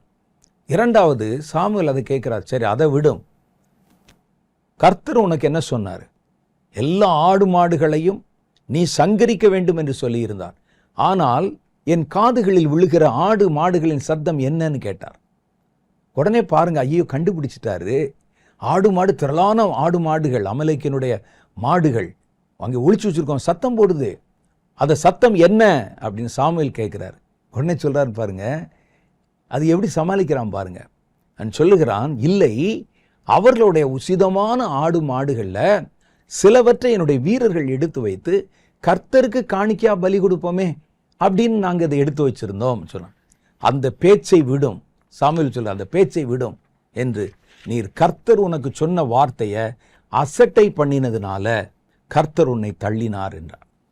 இந்த சம்பவத்தை நீங்கள் முழுசாக படிச்சீங்கன்னா 1வது வசனத்திலிருந்து 1 சாமுவேல் புஸ்தகம் 15வது அதிகாரம் 1வது வசனத்திலிருந்து 16 வரைக்கும் நீங்கள் ஃப்ரீயாக இருக்கும்போது படித்து பாருங்க. அதில் பார்த்தால் சாமுவேலை அலட்சியம் பண்ணினான், அவன் மூலம் கர்த்தர் சொன்ன வார்த்தை அலட்சியம் பண்ணினான், ஆடுகளின் மேலும் கொள்ளைகள் மேலும் பறந்து அதை பிடித்து எடுத்து கொண்டான். இதெல்லாவற்றையும் செய்தது, அசட்டை பண்ணினது காரணம் என்ன, அவன் தன்னை பெருமைப்படுத்தி ஜெயஸ்தம்பத்தை நாட்டி இதெல்லாம் என்னுடைய பராக்கிரமத்தினாலே உண்டானது என்று நம்பி கர்த்தரை அசட்டை பண்ணி, நான் ராஜா, எனக்கு யாரு கடவுள், நான் ராஜா, இவன் என்னுடைய ஆளுமைக்குட்பட்ட ஒரு தீர்க்கதரிசி என்று சாமுவேலை அலட்சியப்படுத்தி தன் மனம் போனபடி நடந்தான் என்று கர்த்தருடைய வேதம் சொல்லுது. அவன் அப்படி செய்ததற்கு காரணம், கர்த்தருடைய வார்த்தையை மீறினான், விலக்கப்பட்ட பொருள்கள் மேல் ஆசை வைத்தான், சாமுவேலுக்காக அவன் காத்திருக்கவில்லை, தனக்கான ஜெயஸ்தம்பங்களை நாட்டினான், கர்த்தருக்காகத்தான் செய்தோம் என்று சப்பக்கட்டு கட்டி பொய் பேசினான். சிலர் அப்படிதான் சொல்லுவாங்க, ஏன் அது தேவன் சொன்ன காரியத்தை செய்யலை, இல்லை நாங்கள் அதுக்கு பதிலாக வேற ஒன்றை செய்து விட்டோம், வேற ஒன்றை நடத்தினோம், கர்த்தர் சந்தோஷமா இருப்பார் சொன்னார் அவங்ககிட்ட. கர்த்தர் தான் என்ன செய்ய சொன்னாரோ அதை செய்யும் போதுதான் கர்த்தருடைய பிரியம் நம்மேல் இருக்கிறது. பாருங்க, இதெல்லாம் கர்த்தருக்காகத்தாங்க நாங்கள் எடுத்து வச்சோம். கர்த்தருக்காக என்று சொன்னால் கர்த்தர் தான் வேணாம்னு சொன்னாரே. அப்போ வேதம் சொல்லுது, எத்தனை பாவங்களை மீறுதலை செய்திருக்கிறான் பாருங்கள். அசட்டை பண்ணதுனால கர்த்தருடைய வார்த்தையை மீறினான், விலக்கப்பட்ட பொருள்கள் மேலே ஆசை வைத்தான், சாமுவேலுக்காக காத்திருக்காம சாமுவேலை அசட்டை பண்ணினான், தன்னை பெருமைப்படுத்தும்படி ஜெயஸ்தம்பங்களை நாட்டினான், தன்னைத்தானே ஆசாரியனாக உயர்த்தி கொண்டான், கர்த்தருக்காகத்தான் செய்தோம் என்று பொய்யும் பேசினான். அசட்டை செய்வதெல்லாம் செய்வாங்க, நீங்கள் அந்த அடையாளத்தை பார்த்தாலே தெரியும். ஏன் இதை செய்தீர்கள் என்று கேட்கிறது, கர்த்தருக்காகத்தான் செய்தோம் என்பார்கள். ஏன் செய்யவில்லைன்னு கேட்டால் அவர்கள் என்னென்ன செஞ்சோன்னு சொல்லிட்டு வருவாங்க. இது ஏன் செய்யவில்லை என்று சொன்னதுக்கு பதிலே சொல்ல மாட்டாங்க. அதுதான் கர்த்தரை அலட்சியம் பண்ணுகிறவருடைய அடையாளம். 2 பேதுருவின் புஸ்தகம் 2வது அதிகாரம் 10 சில வசனங்கள் சொல்லுது பாருங்க. இந்த அசட்டை பண்ணுகிறவருடைய அடையாளம் என்னன்னு, விசேஷமாக அசுத்த இச்சையோட மாம்சத்துக்கேற்றபடி நடந்து கர்த்தத்துவத்தை அசட்டை பண்ணுகிறவர்களை அவர். இவருடைய சுபாவம் அடையாளம் எப்படி இருக்கும்னா, இவர்கள் எந்த பாவத்தையும் செய்ய துணிகரக்காரர். இவர்கள் துணிகரக்காரர்கள். 2வது பாயிண்ட், அகங்காரிகள் சொல்லுது பாருங்க வசனத்தில். 3வது என்ன செய்வானா, மகத்துவங்களை தூஷிக்க பயப்படாதவர்கள், அஞ்சாதவர்கள். வசனத்தில் போட்டிருக்கு. இதெல்லாம் பார்த்தாலே தெரிஞ்சிடும் இவன் கர்த்தரை அசட்டை பண்ணுகிறவன். அதிக பலனையும் வல்லமையையும் உடைய தேவதூதர்கள் முதலாய் கர்த்தருக்கு அவர்களை தூஷணமாய் குற்றப்படுத்த மாட்டாங்க. இவர்களோ பிடிபட்டு அழிவதற்கு உண்டான புத்தியற்ற மிருக ஜீவன்களைப் போல தங்களுக்கு தெரியாதவைகளை தூஷிப்பாங்க. அடுத்த அடையாளம் என்ன? 1, துணிகரக்காரர்கள், அகங்காரிகள், மகத்துவங்களை தூஷிக்க அஞ்சாதவர்கள், தங்களுக்கு தெரியாத விஷயங்கள் எல்லாம் தூஷிப்பார்கள், தங்களுடைய கேட்டிலே கெட்டழிந்து அநீதத்தின் பலனை அடைவார்கள். அடுத்து உங்களுடைய குணம் அடையாளம், இவர்கள் ஒரு நாள் வாழ்வை எண்ணி கரைகளும் இலச்சைகளுமாயிருந்து உங்களோட விருந்துண்கையிலே தங்கள் வஞ்சனைகளில் வாழ்வார்கள். அடுத்து 14வது வசனம் சொல்றாங்க, விபச்சார மயக்கத்திலே நிறைந்தவைகளும் பாவத்தை விட்டு ஓயாதவைகளுமாயிருக்கிற கண்களை உடையவர்கள். இதெல்லாம் அடையாளம். உறுதி இல்லாத ஆத்துமாக்களை தந்திரமாய் பிடித்து பொருளாசைகளில் பழகின இருதயத்தை உடைய சாபத்தின் பிள்ளைகள். இவங்க பொருளாசை உள்ளவங்க. ஒரு சாதாரண ஒரு எளிய ஜனங்களை எப்படியாவது வஞ்சித்து அவன்கிட்ட இருக்க காசு அபகரிச்சிடணும், கர்த்தரை சொல்லி பயமுறுத்தி எப்படியாவது அவங்ககிட்ட இருக்கிறத தனக்கென்று எடுத்துக்கொள்ளணும் என்று அவர்கள் செயல்படுவாங்க. பாருங்கள் இவருடைய அடையாளங்கள் என்று சொல்லி பேதுரு என்ன சொல்றாரு? துணிகரக்காரர்கள், அகங்காரிகள், மகத்துவங்களை தூஷிப்பாங்க, ஒரு நாள் இன்பத்தை நாடி ஓடுவார்கள். தண்ணி அடிக்கிறது, சாராயம் குடிக்கிறது, விபச்சாரம் பண்ணுவது, இவைகளை நாடி ஓடுவாங்க. விபச்சார மயக்கத்திலே நிறைந்திருப்பாங்க. ஆத்துமாக்களை தந்திரமாய் பிடிப்பாங்க. பொய் சொல்லி தந்திரமா. இவங்க எல்லாம் தேவனை அசட்டை பண்ணுகிறவரின் அடையாளங்கள். இந்த அடையாளங்கள் உள்ளவங்க நீங்க பார்த்துருப்பீங்க. சபையில் இருப்பாங்க, ஊழியத்தில் இருப்பாங்க, விசுவாசிகளாக இருப்பாங்க, தீர்க்கதரிசிகள் என்ற பேரில் இருப்பாங்க, சுவிசேஷகளாக இருப்பாங்க. ஆனால் இந்த குணங்கள் அவர்களை காட்டி கொடுத்து விடும். அசட்டை செய்கிறவர்கள் இப்படியான அடையாளங்களை கொண்டிருப்பாங்கன்னு வேதம் சொல்லுது. இந்த அசட்டை செய்கிறவர்கள் மேலே வருகிற தண்டனைகள் என்ன, அதையும் கர்த்தருடைய வேதம் நமக்கு தெளிவுபடுத்தி இருக்குது. இந்த அசட்டை என்பது ஒரு பெரும் பாவம். அசட்டை என்ற பெரும் பாவத்திற்கு கர்த்தர் சில தண்டனைகளை வைத்திருக்கிறார். முதல் தண்டனை என்ன தெரியுமா? உபாகம புஸ்தகம் 15வது அதிகாரம் 31வது வசனம் சொல்லுகிறது, அவர்களுடைய ஆத்துமா அறுப்புண்டு போம். தேவனிடத்திலிருந்தும் தேவனுடைய பிள்ளைகளிடத்திலிருந்தும் தேவனுடைய பிரசன்னத்திலிருந்தும் தேவனுடைய நன்மைகளில் இருந்தும் அவருடைய இருதயம், அவருடைய ஆத்துமாவை கர்த்தர் அறுப்புண்டு போக வைப்பார். உபாகம புஸ்தகம் 15:31. அவன் கர்த்தரின் வார்த்தை அசட்டை பண்ணி அவருடைய கற்பனைகளை மீறினபடியினால் அந்த ஆத்துமா அறுப்புண்டு போக வேண்டும், அவன் அக்கிரமம் அவன் மேல் இருக்கும் என்று சொல் என்றார். ஆண்டவர் என்ன தண்டனை கொடுக்கிறார் பாருங்க. ஒருவன் என் வார்த்தை அசட்டை பண்ணி என் கற்பனையை மீறினா அவன் ஆத்துமா அறுப்புண்டு போகும், அவனுடைய அக்கிரமம், அவன் என்ன அக்கிரமம் செய்கிறானோ அந்த அக்கிரமம் அவன் தலையிலே சுமரும். அப்படின்னா என்ன அர்த்தம்? இந்த பாவம் தேவனாலே மன்னிக்கப்படாது, தேவனாலே எடுத்து போடக்கூடாதபடிக்கு அவன்தான் அதனுடைய விலை கிரயத்தை கொடுக்கணும் அப்படின்னு கர்த்தர் சொல்றார். 2வது தண்டனை பற்றி கர்த்தர் சொல்றாரு பாருங்க. கர்த்தர் தம்முடைய கைகளை அவர்கள் மேலிருந்து எடுத்துக்கொள்ளுகிறார். சில இடத்துல பார்த்தீங்கன்னா தன் சத்துருக்களை கர்த்தர் தண்டிக்க தன் கைகளை அவர்கள் மேலே நீட்டுகிறார். ஆனால் கர்த்தருடைய பிள்ளைகள் மேலே கர்த்தருடைய கை எப்போவும் இருக்கும். ஒரு தகப்பன் தன் பிள்ளையை அரவணைத்து பிடித்திருப்பதைப் போல ஒரு தாய் தன்னுடைய மகளை அரவணைத்து கை வச்சு பிடிச்சிருக்கிற மாதிரி கர்த்தருடைய கரம் நம்ம மேல் அமர்ந்திருக்கும். கர்த்தருடைய கரத்தை குறித்து நான் தனியாக ஒரு செய்தியே சொல்லியிருக்கிறேன். அந்த கர்த்தருடைய கரம் நம்ம மேல் இருக்கும். கர்த்தருடைய கரம் நம்ம மேல் அமரும்போது என்னென்ன நன்மைகள் கிடைக்கும். கர்த்தர் என்ன செய்வாராம், இப்படி ஒருவன் அவர் வார்த்தை அலட்சியம் பண்ணுவோன்னு அது வரைக்கும் இப்படி தோளை பிடிச்சிருந்தவர் தன் கையை எடுத்து விடுவார். கர்த்தர் கையை எடுத்துட்டார்னா அவ்வளோதான், நம்முடைய வாழ்க்கை என்ன வேண்டுமானாலும் நடக்கும். அவருடைய ஆதரவு என்ன கோல் முறிக்கப்பட்டு போய்விடும். சங்கீத புஸ்தகம் 106 அதிகாரம் 24 வசனத்தில் சொல்லுகிறார், அவருடைய வார்த்தையை விசுவாசியாமல் இச்சிக்கப்படத்தக்க தேசத்தை அசட்டை பண்ணினார்கள். கர்த்தருடைய சத்தத்துக்கு செவிகொடாமல் தங்கள் கூடாரங்களிலே முறுமுறுத்தார்கள். அப்பொழுது அவர்கள் வனாந்தரத்திலே மடியவும் அவர்கள் சந்ததி ஜாதிகளுக்குள்ளே அழியவும் அவர்கள் பற்பல தேசங்கள் சிதறடிக்கப்படவும் அவர்களுக்கு விரோதமாய் தம்முடைய கையை கர்த்தர் எடுத்தார். பார்த்தீங்களா, கர்த்தருடைய கை நமக்கு எதிராக திரும்பிச்சுன்னா, கர்த்தர் தம்முடைய கையை எடுத்து நமக்கு எதிராக அதை திருப்பினால் எங்கே போக முடியும் என்று யோசிச்சு பாருங்க. அசட்டை பண்ணுகிறவர்களுக்கு அப்படித்தான் நடக்கும். பெரிய பெரிய சாம்ராஜ்யங்கள் கவிழ்ந்து போயிருக்கிறது. பெரிய பெரிய ஞானிகள் கவிழ்ந்து போயிருக்கிறாங்க. கர்த்தருடைய கை எடுக்கப்பட்ட போது நம்ம நினைக்கிறோம், நம்ம பொருளை சேர்த்து விட்டோம், ஆஸ்தியை சேர்த்துட்டோம், அந்தஸ்தை சேர்த்துட்டோம், யார் இனிமேல் நம்ம அசைக்க முடியும் சொல்லி. கர்த்தர் பாருங்க, அவ்வளோ பெரிய எருசலேம் தேவாலயத்தை கட்டி தன் பெருமையை நிலைநாட்டின சாலமன் கர்த்தருடைய கட்டளைகளை அசட்டை பண்ணின போது கர்த்தர் அவனை தள்ளி போட்டார். அவனுடைய கைவேலைப்பாடாகிய அந்த பெரிய தேவாலயத்தை கர்த்தர் மண்மேடாக்கினார். அவனுடைய அரண்மனையை சிதிலமடைய செய்தார். அந்த வழியிலே போறவர்கள் தங்களுடைய தலைகளை துலுக்கி, இது என்ன பெரிய மேடு மலையா இருக்குதே, சாலமன் என்ற ஒரு மன்னன் இருந்தான், அவன் தேவனுக்கென்று இவ்வளவு விலை மதிப்பில்லாத தேவாலயத்தை கட்டினான்.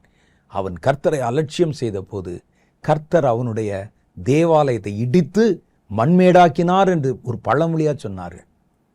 கர்த்தருடைய வேதம் அப்படி சொல்லுகிறார். அவ பாருங்க, கர்த்தர் தம்முடைய கையை நமக்கு எதிராய் திருப்பினால் நம்ம இங்கே சேர்த்து வச்சது எது ஒன்றும் நம்மை தப்புவிக்க போதுமானது இல்லை என்பதை புரிந்து கொள்ளணும். அடுத்து பாருங்க, அவர்களுடைய பிரயாசம். யாரு தேவனை அலட்சியம் பண்ணா தேவன் அவர்களை அலட்சியம் பண்ணிடுவார். அதனால என்ன நடக்குமா, அவருடைய கையின் பிரயாசம் அவர்களுக்கு பலன் கொடுக்காது. 1000 ரூபாய் சம்பாரிச்சு கொண்டாடுவீங்க, 10,000 ரூபாயை செலவிடுவீர்கள். பொத்தல் பையில போட்ட மாதிரி எல்லாம் போயிடும். ஏசாயா தீர்க்கதரிசியின் புஸ்தகம் 17 அதிகாரம் 10-11 என்ன சொல்லுது பாருங்க, உன் பலமாகிய கன்மலையை நீ நினையாமல் உன் ரட்சிப்பாகிய தேவனை மறந்தாய், அசட்ட பண்ணினாய். ஆதலால் நீ நேர்த்தியான நாற்றுக்களை நட்டாலும், இதெல்லாம் ஃபாரின்லேருந்து வாங்கிட்டு வந்ததுங்கன்னு சொல்லி பலமான விதைகளை நட்டாலும், அந்நிய தேசத்து கன்றுகளை வைத்தாலும். பார்த்தீங்களா, நான் சொன்னேன் ஃபாரின் கன்றுகள், இது இன்னைக்கு நேற்று இல்லை, அந்த காலத்தில் இருந்திருக்கு. அந்நிய தேசத்தின் கன்றுகள், வெளிநாட்டில் தான் விசேஷமான செடிகள் என்று கொண்டு வந்து அவைகளை நட்டாலும், பகற்காலத்திலே உன்னுடைய நாற்றுக்கள் வளரவும் விடியற் காலத்திலே உன் விதையை முளைக்கவும் பண்ணினாலும், பலனை சேர்க்கும் நாளிலே துக்கமும் கடும் வேதனையுமே உன் அறுப்பாயிருக்கும். உன் கையின் பிரயாசம் எதுவும் உனக்கு பலன் கொடுக்காது. நீ எவ்வளவுதான் ஓடினாலும் முயற்சி பண்ணினாலும் அது உனக்கு பலன் கொடுக்காது என்று கர்த்தர் சொல்லுகிறார். சில இடத்துல நானே பார்த்துருக்கிறேன், நல்லா இருந்த ஊழியம் விழுந்து போய் தேவனுக்கு விரோதமான காரியங்களை செய்ததுனால கர்த்தருடைய மகிமை அவர்களை விட்டு நீங்கின போது, நான் எவ்வளோ பிரயாசப்பட்டு, இன்னும் சில பெரிய ஊழியர்கள் பிரயாசப்பட்டு இது இவ்வளோ பெரிய ஊழியம் விழுந்துடக்கூடாதுன்னு அதற்கு முயற்சி பண்ணி அதை எப்படியாவது தூக்கி நிறுத்துவதற்கு உள்ளே போய் கூட்டம் நடத்தி பார்க்குறோம், அங்கே போய் அவர்களுக்கு உதவி செய்து பார்க்குறோம், அதை எழுப்புவதற்கு முயற்சி பண்ணுகிறோம், எது ஒன்றும் விளையவில்லை. அதே ஊரில் அவங்க சர்ச்சில் போய் நான் பிரசங்கம் பண்ணால், அல்லது இன்னும் சில பெரிய ஊழியர்களும் ஆதரவு செஞ்சாங்க, அவங்க பிரசங்கம் பண்ணால் ஒரு ஜனமும் அங்கே வரமாட்டாங்க. அதே ஊரில் வேறொரு இடத்துல நின்று பிரசங்கம் பண்ணால் ஜனங்கள் மந்தையாக வந்து நிற்பாங்க. எனக்கு ஆச்சரியமாக இருக்கும், இவ்வளவு உழைத்தும் இவ்வளவு ஓடியும் அந்த ஊழியத்தை எப்படியாவது எடுத்து நிறுத்தணும் அப்படின்னு நம்ம நினைச்சோம். அது ஏன் எதுவுமே விளைச்சலை தர மாட்டேங்குது? வேதம் சொல்லுது, கர்த்தருடைய வார்த்தை அசட்டை பண்ணினவன், கர்த்தருடைய வார்த்தைக்கு தூரமாய் விலகி போனவன், அவன் எவ்வளவுதான் பிரயாசப்பட்டாலும் உழைத்தாலும் அலைந்தாலும் உசிதமான காரியங்களை கொண்டு வந்து கனி கொடுக்கும்படி நட்டு வைத்தாலும் அது கனிகளை தராது. இது கர்த்தருடைய சாப வார்த்தை. பார்த்தீங்களா? ஏன் காரணம் என்ன? தங்கள் பலமாகிய கன்மலையை நீ நினையாமல் உன் ரட்சிப்பாகிய தேவனை மறந்தாய், அலட்சியம் பண்ணாய். ஆகவே உன்னுடைய கையின் பிரயாசம் உனக்கு பலனை கொடுக்கவில்லை. அடுத்த தண்டனையை பற்றி வேதம் சொல்லுது பாருங்க. அந்தகாரத்திலும் இருளிலும் கடத்தப்படுவாங்க. இதுதான் நம்ம முதல்ல வாசிச்சோம். சங்கீத புஸ்தகம் 107வது அதிகாரம் 10வது வசனம். தேவனுடைய வார்த்தைகளுக்கு விரோதமாய் கலகம் பண்ணி உன்னதமானவருடைய ஆலோசனையை அசட்டை பண்ணினவர்கள் அந்தகாரத்திலும் மரண இருளிலும் வைக்கப்பட்டிருப்பார்கள். ஒடுக்கத்திலும் இரும்பிலும் கட்டுண்டு கிடந்தார்கள். அவர்களுடைய இருதயத்தை அவர் வருத்தத்தினால் தாழ்த்தினார். சகாயம் இல்லாமல், எந்த இடத்துல அவங்களுக்கு உதவி வராம அவர்கள் சடுதியிலே நாசமாய் போனார்கள். பார்த்தீங்களா? தேவனை அசட்டை பண்ணுவதனால், தேவனை அலட்சியம் பண்ணுவதனால, தேவனுடைய கட்டளைகளை மறப்பதினால, நம்மை நம்பிக்கொண்டு நம்முடைய ஐஸ்வர்யங்களை நம்பிக்கொண்டு காரியங்களை செய்கிறதுனால எவ்வளோ பெரிய விளைவுகளை அறுவடை செய்ய வேண்டி இருக்கிறது. அடுத்து ஒரே ஒரு காரியத்தை சொல்லி நிறைவுக்கு வருகிறேன். 4வதாக சொல்கிறது, இப்படிப்பட்டவர்கள் மேல தேவனுடைய கோபாக்கினை வரும். இது மாத்திரல்ல, நிறைய கோபங்கள் வருமாம். ஏசாயா 5வது அதிகாரம் 24வது வசனம் சொல்லுகிறது, இதன் நிமித்தம் அக்கினி ஜுவாலை வைக்கோல் போரை பட்சிப்பதைப் போலவும் செத்தையானது நெருப்புக்கு இரையாகி எரிந்து போவதைப் போலவும். இதுல செத்தைனா என்னன்னு தெரியுமா? மரத்திலிருந்து உதிர்ந்து காஞ்சு போன இலைகள் சில மரத்துக்கு கீழே கிடக்கும். அதான் அது பேர் தான் செத்தைன்னு பேர். இந்த செத்தைகள் இரையாகி, அக்கினிக்கு இரையாகி எரிந்து போவதை போலவும், அவர்களுடைய வேர் வாடி போய் அவர்களுடைய துளிர் தூசியை போல பறந்து போகும்.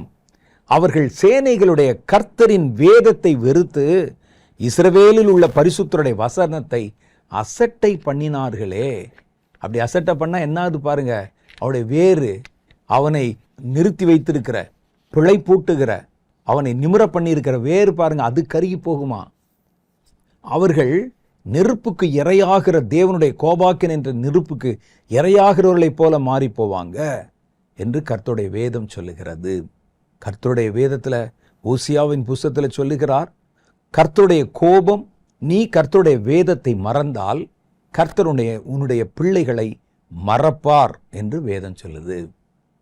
அப்ப பாருங்க, கர்த்தரை அசட்டை பண்ணுவதனால நம்முடைய வேர் வாடிப்போம், கர்த்தருடைய கோபாக்கினை நம்ம மேல வரும், நம்முடைய பிள்ளைகள் கர்த்தரால மறக்கப்பட்டு போவாங்க. ஆகவே தேவனுக்கு அடுத்த காரியத்துல நீங்கள் துவக்க காலத்துல எப்படி தேவனிடத்தில் கீழ்ப்படிந்து நடந்தீர்களோ அதே மாதிரி கர்த்தர் உங்களை உயர்த்தி வைத்திருக்கிற காலத்திலும் நீங்கள் அப்படியே இருக்கணும்.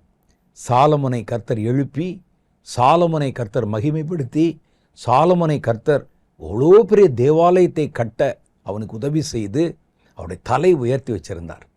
ஆனால் அந்த யெஷூரன் கொழுத்து போய் உதைத்ததைப் போலவே அவனுக்கு நிறைய ஆஸ்தி பாஸ்திகள் உண்டான போது தன் கண்மலையை மறந்து போய், எந்த கையால எருசலேம் தேவாலயத்தை கட்டினானோ, எந்த கையால தேவனை ஆராதனை செய்து ஷெக்கினாவின் மகிமை தேவாலயத்தில் இறங்கி வர பண்ணினானோ, அவனுக்கு வசதி வாய்ப்புகள் வந்தபோது அதே சாலமன் அந்நிய தேவர்களை ஆராதனை செய்யவும், அந்நிய தேவர்களாகிய அந்நியர்களுடைய கடவுளுக்கும் கடவுளர்களுக்கும் ஆலயங்களை கட்டி, கோயில்களை கட்டி, அதில் போய் பூஜை புனஸ்காரம் பண்ணதையும் பார்ப்பது பயங்கரமாக இருந்தது. கர்த்தருடைய கோபாக்கின் அவர்கள் மேலே சடுதியிலே மூண்டது. ஆகவே நீங்கள் எந்த சூழ்நிலையிலும் உலகத்தில் உயர்த்தப்பட்டாலும் தாழ்த்தப்பட்டாலும், யோபு சொன்னார், என்னை கொன்று போட்டாலும் கர்த்தர் மேல் நான் நம்பிக்கையாக இருப்பேன், கர்த்தரை அசட்டை பண்ண மாட்டேன், எனக்கு உண்டான எல்லாவற்றையும் எடுத்து விட்டாலும் நான் வாய் திறந்து கர்த்தரை தூஷிக்க மாட்டேன். கர்த்தரிடத்திலிருந்து நன்மை பெற்ற நாம் அவருடைய கைகளிலிருந்து தீமையும் பெற வேண்டாமோ என்று சொன்னார். இதுதான் எந்த சூழ்நிலையிலும் கர்த்தரோட கூட இருந்து கர்த்தரை கனம் பண்ணுகிற தேவனுடைய சந்ததி. அசட்டை என்பது பெரும் பாவம். அந்த பாவத்திற்கு கடுமையான தண்டனைகள் உண்டு. மரண இருளின் பள்ளத்தாக்கில் கிடத்தப்படுகிற தண்டனை, கோபாக்கினை என்ற தண்டனைகள் உண்டு. ஆகவே நீங்கள் எந்த சூழ்நிலையிலும் கர்த்தரை மாத்திரம் அலட்சியம் பண்ணிடாதீங்க. கர்த்தர் தேவன், அவர் கனத்துக்குரியவர், மகிமையை அவருக்கு செலுத்துங்கள். என்றென்றைக்கும் கர்த்தர் உங்களுக்கு ஆதரவாக இருந்து உங்களை கண்ணின் மணியைப் போல பாதுகாத்து உயர்த்துவார். ஆமென். ஒரு சின்ன ஜெபம் செய்து இந்த நேரத்தை நிறைவுக்கு கொண்டு வருவோம். அன்பும் இரக்கம் நிறைந்த எங்கள் பரலோக பிதாவே, இந்த வார்த்தைகளை கேட்ட ஒவ்வொருவரோடும் நீர் பேசுவீராக. அசட்டை என்கிற கொடிய பாவத்திற்கு விலக்கி உம்முடைய பிள்ளைகளை நீர் காத்து கொள்வீராக. தேவனுடைய வார்த்தைகளை வாசிக்கிறதிலும், கர்த்தருடைய நாமத்தை நாங்கள் துதிக்கிறதிலும், தேவனுடைய சபைகளுக்கு கூடி வருகிறதிலும், கர்த்தருக்கு ஊழியம் செய்கிறதையும், கர்த்தருடைய வார்த்தைகளையும் நாங்கள் முக்கியத்துவம் கொடுத்து எந்த விதத்திலும் அசட்டை பண்ணி விடாதபடிக்கு எங்கள் கால்களை காத்து கொண்டருளும். அசட்டையினால் உண்டாகிற பயங்கரங்கள், அசட்டையினால் உண்டாகிற தண்டனைகள் எது ஒன்றிலும் எங்களுடைய குடும்பம், நான், எங்களோடு இருக்கிறவர்கள் யாரும் சிக்கிவிடாதபடி அவர்களை கண்ணின் மணி போல பராமரித்து காத்து கொண்டருளும். கர்த்தருடைய கரத்திலே அவர்களை ஒப்புக் கொடுக்கிறேன். இயேசுவின் மூலம் என் ஜெபங்களை ஏற்றுக்கொள்ளும் எங்கள் பிதாவே. ஆமேன், ஆமேன். கர்த்தர் இன்றைக்கு உங்களோடு பேசினார். கர்த்தருடைய காரியங்களை எந்த சூழ்நிலையிலும் அசட்டை செஞ்சிடாதீங்க. கர்த்தரை நீங்கள் கனம் பண்ணினால் கர்த்தர் உங்களை கனம் பண்ணுவார். கர்த்தரை நீங்கள் அசட்டை பண்ணினால் சகல ஜாதிகளிலும் நீங்கள் அசட்டை பண்ணப்படுவீர்கள். கர்த்தராகிய தேவன் என்றென்றைக்கும் உங்களுடைய இருதயங்களிலும், குடும்பத்திலும், வீட்டிலும் உயர்ந்திருப்பாராக. ஆமென்.